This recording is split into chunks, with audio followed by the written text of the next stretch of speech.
In this video, I'm going to show you how you can go ahead and install the Schema app Advanced WordPress plugin. The first place you're going to go is to app.schemaapp.com and then to Integration Methods and WordPress plugin. On the WordPress plugin page, you'll see Advanced Plugin with a download button. Click on Download.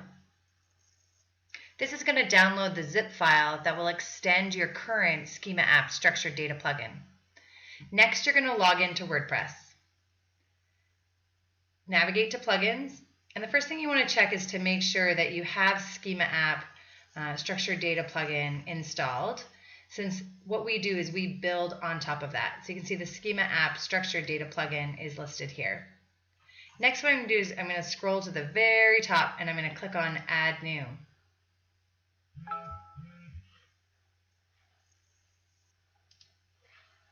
Then I'm going to click on Upload Plugin. And now I'm going to choose the file that I just recently downloaded.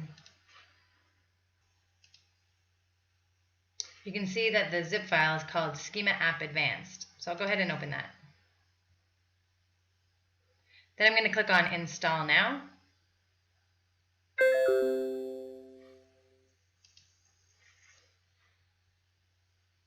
And we'll see that it's gone ahead and installed it. So I'll go ahead and activate the plugin.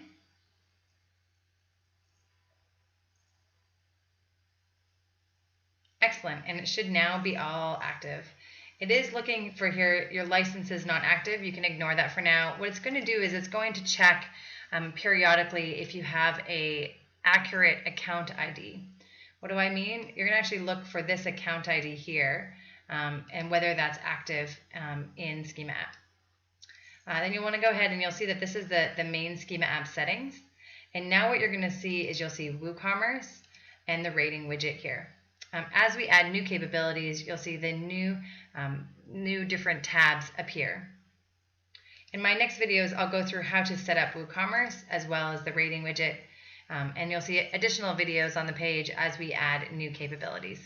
So that's how you go ahead and install the Advanced WordPress plugin.